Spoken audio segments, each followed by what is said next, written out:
Hello, the purpose of this video is to give you an overview for analysis. Analysis can be pretty tricky, and the way that I'm going to ask you to do it might be different than the way that you've done it in other classes.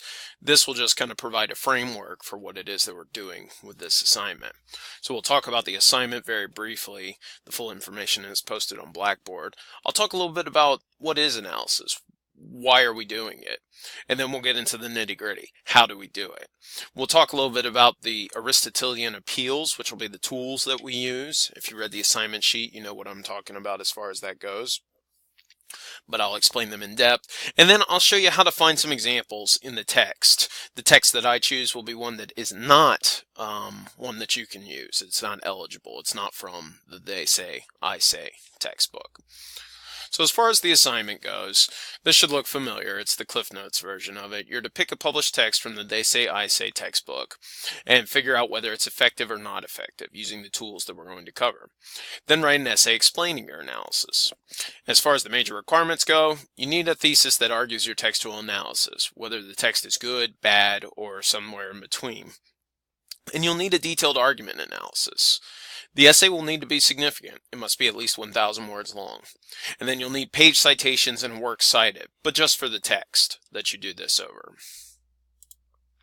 What is analysis? Analysis is one of those tricky words that writing teachers and other professors and teachers and instructors will use, and it means a lot of different things. This is a dictionary definition. A detailed examination of the elements or structure of something, typically as a basis of discussion or interpretation. It's a great definition, but it's not the one that I want to use. Really, analysis is just about figuring things out. We do analysis in order to figure things out. The more that we can figure them out, the better that we can do them ourselves. As far as this class goes, what do we need to figure out? Well, this is a class about writing. We want to do analysis so that we can be better writers. That's what we're doing. We're trying to figure out how to write well. Is it possible to do analysis to do that? Absolutely it is. It's way possible to do that. A lot of people think that writing is very subjective. I liked this piece, so it must be good. I did not like it, so it must be bad. But that's not actually what we do when we do analysis of writing. How do we figure it out? Well, we can tell whether or not a piece of writing is good or bad, effective or not effective, by looking at all aspects of the situation in which a piece of writing is being completed, or a speech for that matter, any type of message that's being produced. And so we look at things like the purpose, the author, the audience, and then what we analyze about those and what we can tell that's going on in the message itself helps us to figure out whether or not it's effective or not. If everything makes sense, if what the author says and what he or she is trying to, accomplish, the purpose, and then if that meets the audience's needs or wants or what have you, through strategies in the message, it's probably effective. Or at least we have to kind of give it the benefit of the doubt that it's effective, whether we liked it or not personally. But if it's not, if the message does things differently than what would appeal to the audience, or and thus it does not complete its purpose, then we can say with some amount of affirmation, with some amount of certainty, that it is probably not effective. It's an arguable process, and so you'll need to keep that in mind. So what do we do? How do we figure this out? Okay, so we ask ourselves a couple of questions, and you've seen this full list of questions on Blackboard, or if you haven't, then it's a good idea to do that. But you're going to look at the author and the purpose kind of together. We're looking to figure out what's the author's backstory. What do they want to accomplish with this text? Why do they want to accomplish that? Sometimes you can read into that and figure that out just by reading in between the lines. Sometimes you'll get a good little bit of, helpful background information in a textbook. They Say, I Say has it sometimes. Sometimes you'll just kind of have to wing it, or you might have to do a little bit of cursory research online just to get a sense of what they were going for. The audience questions: who's hearing this or reading this? What do they care about? Are they likely to support it, resist it? How will they take the message? Those are really important questions, because if an audience is receptive to a message, that will definitely change how much the message has to persuade using, factual information, for example. But I'm getting ahead of myself. If an audience is hostile or resistant to a message, that is definitely going to be different than if they are eager or accepting of it. It'll just be an easier time or a harder time, depending on how you look at it. And then the message questions: where does the author use logical examples? Where does he or she use emotional examples? And where does the author try to make people trust him or her? Those are big questions. Those are the ones that I want to take a couple of minutes just to explain, because they link back to an ancient idea. Back in ancient Greece, Aristotle, one of the students of Plato, who's the student of Socrates, some of the most important thinkers in, Western civilization anyway, kind of tried to figure out, why is it that some people are really good at persuading others and some people are not? And Aristotle was able to kind of like nail it down to three major considerations. One of them he called logos, but we call logical appeal. It's where we get the word logic from, so it makes sense. So the idea behind logical appeal is just that at some point, a good speech or a good writing is going to have some sort of evidence. Examples of logical appeal can include very classic forms of evidence, like facts and stats, current and historical examples, but it can also just be really clear reasoning behind things, logical explanations and details. Things like that. Some sort of mixture of that. Expert opinions and citations are always good too. The bottom line is that through the logical appeal, in one spot or spread throughout a speech or a piece of writing, it's going to convince the audience, whoever's hearing this or reading it, that something should be done. It appeals to the head, is the classic way of thinking about it. It just makes sense. Now, the flip side of that is what Aristotle called pathos, and we would call emotional appeal. Emotional appeal is whatever the author or speaker does to make the audience want to do something, from an emotional standpoint. And sort of those things include a lot of what you might expect. It can be evocative language, emotional stories and examples, powerful phrases and allusions to things, connotations. You say something about America, and that doesn't just literally mean the, 50 states of America. When you think about America, you're thinking about, this really powerful idea about, truth and justice, equality. You think about the Declaration of Independence, amazing battles that were fought. You might think about the military and the heroism that goes on there, right? We don't just say one word and mean one word. We have this kind of like understanding that words mean more than just their literal definitions.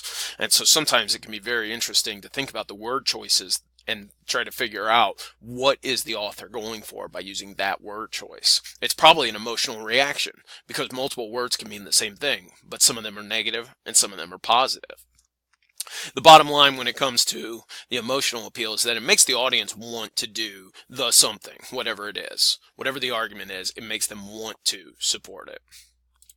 And then the last one is what Aristotle would call ethos, but we today think of it more like credibility or trustworthiness. It's where we get the word ethics from, but I don't want to call it ethics because, ethical appeals, some people get that a little confused and they think that's more like about virtue or something like that. It's really closer aligned to what we call now credibility or trust. And any kind of appeal to credibility would just be, anytime that the author asserts his or her credibility, understanding of the issue, anytime that they do something that directly or indirectly kind of gets through to the audience that, oh, this is a person that knows what they're talking about. So some examples could be very direct, like references to experience or expertise. Any kind of effort to seem smart, kind, or likable. So it might be a joke, it might be humor, it might be anything that's really welcoming or just very kind and supportive. Anything that makes it seem like the person is empathetic or sincere or caring. And it's just anything that makes the author seem smart or professional. So it could be even things like, vocabulary. It could be, use of some of the other appeals, like the appeals to logic, using facts and stats. That can be an appeal to credibility as well, because, hey, they had to be smart enough to know that they could find that research. Not everybody can do research, as we know in class, right? The bottom line is that appeals to credibility or trust are going to make the audience feel that the appeals to logic and emotion are not insincere. That this is on solid ground. This is a person that I should listen to. The balance, Aristotle says that there should be some sort of balance between all three appeals, but the balance is going to shift based on the purpose, the audience, and the situation.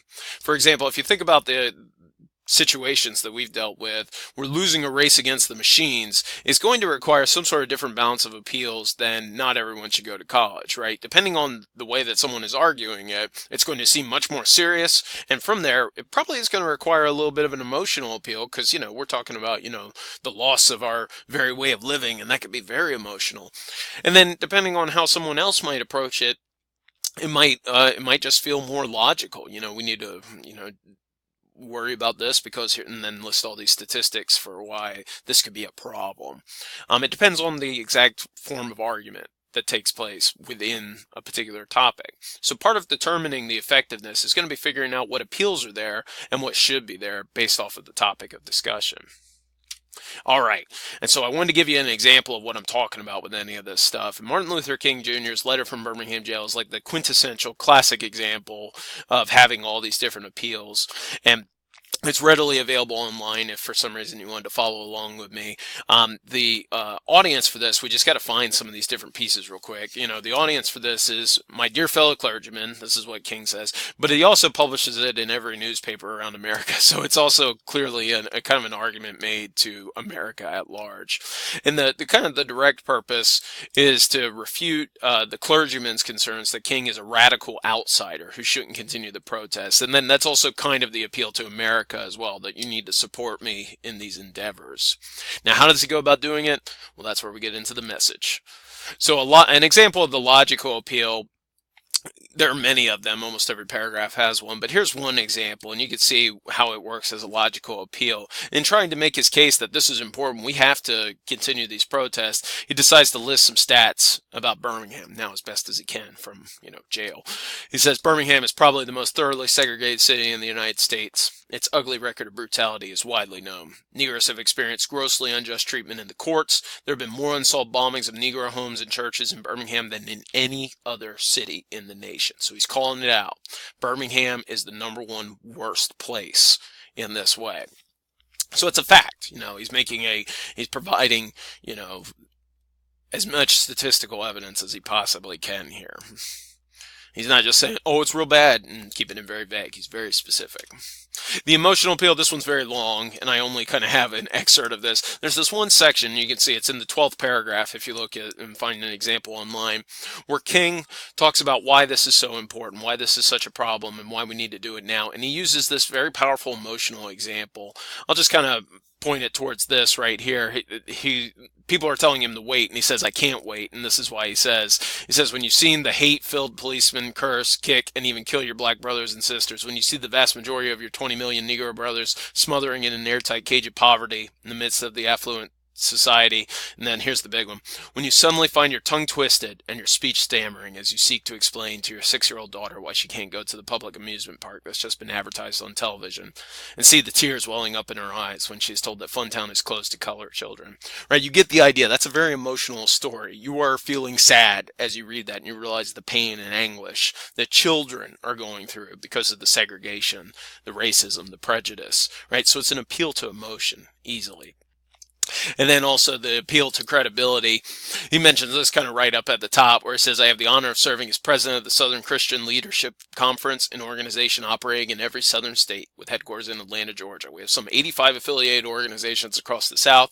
One of them is the Alabama Christian Movement for Human Rights. So if their argument is that King is an outsider and he shouldn't be here, then he says, oh, I should be here. I'm part of this organization and one of our chapters is in here. And also, since he's talking to clergymen, people of different religious backgrounds, he's able to say, I'm the head of this very important religious organization. It appeals to his credibility so that you realize this is not some random dude.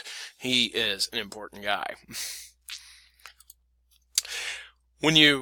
This might be a little confusing, and we're almost out of time here. My 15 minutes is almost up. So we'll talk a little bit more about this in another video that I put up. But when you find these examples, you're going to want to take a bunch of notes for where you find them. And you'll just make a little list like this. And if you kind of separate them into this very simple chart like this, it'll be really easy to find the different examples and then go back and be able to make some conclusions. Based off of this, it's pretty evenly spread out of the logical, emotional, and credibility. So from that, I would have to conclude that, there's a pretty good balance. It's probably a very effective piece. Now, how do you turn that into a thesis and an outline? We'll talk about that next time in my next video or through some writing. Hope this was helpful. Email me with any questions.